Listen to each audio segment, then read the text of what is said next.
Hi everyone, thank you for coming back and spending your time with me because that was we had to do a redo, because that just didn't work out at 7 p.m. But it's okay.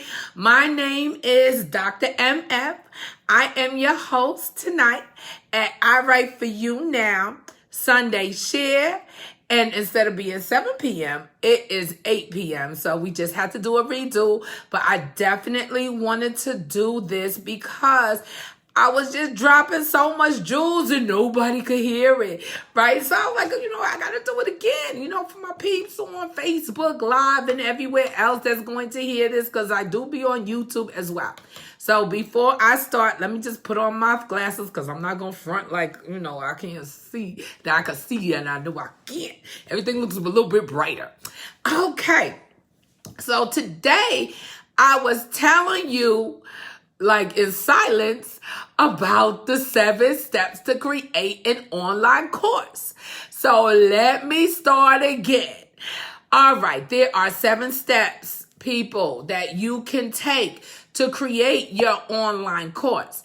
Let me know if y'all can hear me. If you can hear me, do give me a thumbs up or something because my whole thing was jacked up last time and I really don't want to do that again. Okay, so if you can hear me, let me know. Please let me know. Just say, give me a little thumbs up or whatever I like or whatever, So anyway, starting with the 7 steps to create an online course. You got step number 1.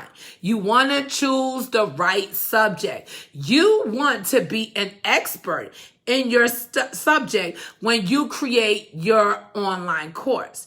If you cannot or you do not know what you need to know about your online course, you may want to learn more about that subject before just putting it on the air like that, putting it out there like that. But I always tell people, you don't have to have traditional schooling to know something. You can have practical knowledge.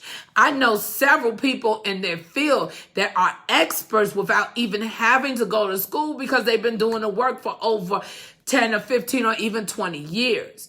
So if you want a good accountant, just look for someone that's been in that field for a while. They don't have to have an education to say, okay, I'm an expert.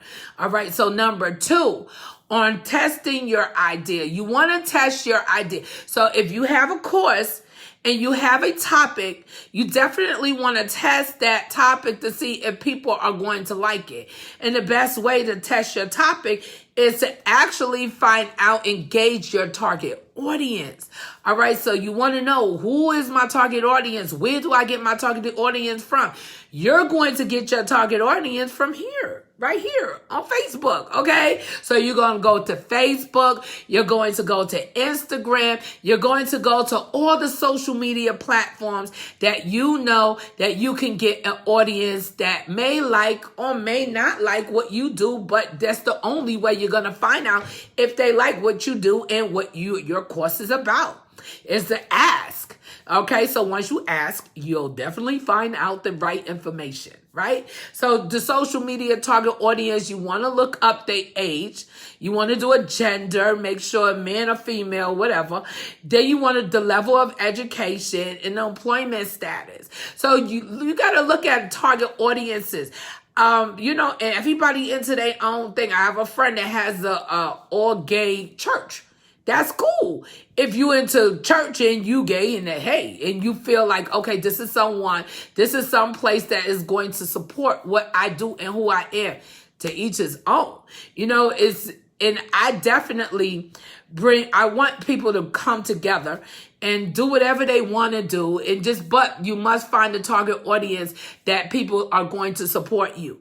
Because if you don't go to a Jewish church and you want to give classes on Jewish churches, they not, or the mosque, most people are not going to want to do that. Is it the synagogue? It might be the synagogue. Okay, it might be the synagogue, y'all. The Jewish is the synagogue. The Muslims is the mosque. Okay, let me get it together. Okay? So anyway, find your target audience. That is the point. Okay, so now you found the target audience. Now you have to write the course, right? So in writing your course online, you want to gather all your information about the subject that you are teaching. Okay, you want a prerequisite. You want to put out that prerequisite because you want to make sure that people have the knowledge about the subject or even an interest in the subject. And then you want them to have access to what you may need. So if you're selling jewelry and you want someone to actually do jewelry and make beaded bracelets, you may need to tell them where to go to get those beads. All right, so they have a lot of things going on out here, what they used to, as far as doing jewelry and finding jewelry and different elements of jewelry and different beads for jewelry that people will want to have access to purchase them or go to Joann's or Michael's to get the different necessities that are needed in order to work with you on your online course. Okay, so if it might be a service. If you're doing a service, you definitely want to people to know, you want people to find out. You want to find out if people know. Okay. Oh, thank you. I'm glad you're watching. Okay, but you want them to find out if people know, have access to a computer, or if they have access to a laptop, or if they have access to an iPad, or if they have access to the software that you are utilizing to teach them a different subject. Okay, so your subject might be in service. Okay, so they may need, or it might be in marketing, because I do a lot of marketing. So I definitely have a course that I'm teaching in marketing, but just doing a beta test, I realized that some people did not have access to the software that I was doing the marketing course for. So I had to switch it up a little bit, and that's fine. You want to do a beta. So you definitely want to see if the people that are going to be in your class have access to what you have to offer. Okay, and you want to know whether how they learn. There are different type of learners. Okay, when I tell you that there are 7 different type of learners, you got the linguistic learner that learns through reading. Then you have the mathematical learner that learns through algorithms, which are step-by-step directions. So when somebody says algorithm, you'll know just exactly what they mean by now. The next time they say, oh, algorithm, no, it's just step-by-steps. That's all it is. Okay, then you have the kinesthetic learners. They learn by application. So they're really hands-on learning. So if you're explaining how to do a beaded bracelet, that's that type of learner is going to have to take that string and those beads and tie them up and figure it out and, actually do it in order to get it, right? So then you have the interpersonal learner, which is they're learning in a group. And they actually learn better when they have peer group learning. Or you may have an intrapersonal learner, which is an independent type of learner that can learn on their own. You have a lot of programmers that learn like that. You have a lot of writers that learn like that. They work independently. Even project managers, they learn independently as well. And then you have the auditory learners. If you have an audio book out there, it's a good idea to have an audio book out there. So that person that you want to teach that subject to, they may not catch on to it by just looking at it or watching a video. But if they're listening to it, or if they're on their way to work or on their way to school and they're doing something else, because we do multitasking all the time, they can learn that way. Right? So that is the auditory learner. Then you have the spatial learner, which is what I'm doing right now. I am sharing a video. I also do infographics too, but if you want to learn something, you can learn it on a video. Instagram, they do the text where you can look at the video and see the text at the same time.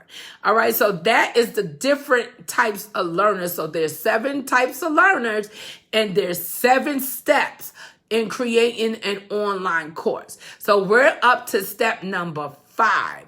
So when you do when you create an online course, you want to look at the modules. Modules are considered like units, and units are considered like paragraphs. So depending on how far you go back in your learning, you'll get what I'm saying to you is that the lessons can be in a chapter, right? And each chapter has paragraphs in it, right? So you got the lessons that's like the paragraphs, and the chapters that's like the units, and the units are like the modules that are online. But at the end of the day, you're learning, and you want to actually do an outline of your course so that it can flow easily. So it's like a storyboard. You want everything to line up one by one. You don't want to talk about the end of creating a bracelet when you haven't talked about the beginning of actually gathering those materials up to actually create the bracelet or whatever you may be doing.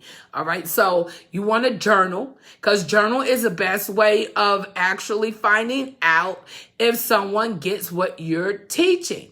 And the journal is not for you. The journal is basically for your learner, because I always say, if you can explain what you learned, you just learned something, right? So another thing is mini projects. You want to do a mini project after each lesson. So I'm teaching a business course.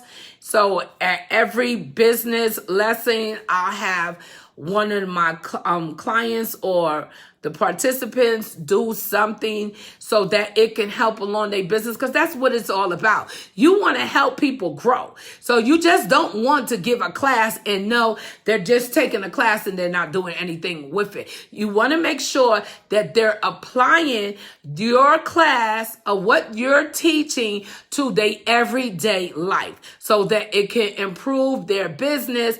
It can improve and scale what they're doing personally or professionally, right? So the next thing you want to do is give assessments for each unit, which is each module. Then you want to give project-based learning. Okay, the project-based learning can be a large type of project, which actually includes maybe bracelets and earrings and necklaces, but it'll include much more than one lesson. So it'll be a group of lessons all together. For my case, doing business, it may include registering. It may include doing a permit. It may be including a marketing planning, so it includes several things that you want to make sure that your participant is actually learning everything they need to know about from your class so that they can apply it to their everyday profession. Right? So the next thing you want to do is reach out to me, because I can do research, and I have done research. So it's not something that I can do. It's something that I've already done. Whereas you'll find out what platforms are available for your courses. I have this great platform that I'm using right now, and I have several platforms that I'm using right now because I'm very interested in doing online courses. I did a couple of betas and they worked out well, so I'm ready to move in to the next phase. I develop online courses and I write curriculum. So I'm here to share, but I'm also here to help. If you need assistance with your online course or your coach classes or anything like that may help you improve your business and help your clients improve their business, let me know, because I'm here for you. Okay, so that was a do-over, y'all. Thank you for being there with me. I hope everybody's good. I hope everybody heard what I had to say. So y'all have a good night and, just be peaceful. Just be good out there. Happy spring day because spring is here. And happy second quarter because second quarter is here. April, May, and June is your second quarter. So if it didn't work for the first quarter, make sure it works for the second quarter. If you did not register your business, make sure you register your business before these deadlines hit. If you have to do your 1040, your 1099, your 501c3, or any paperwork that has to deal with you actually doing your taxes and applying for your fee requirements, do it, because all of this is due before the second quarter. That's why they want you to do it before the second quarter. So y'all have a good day, and thank y'all for listening to me tonight. I'll talk to you soon. Hit me up in my inbox or hit me up on my iWriteForYouNow.com. Here we go. Bye.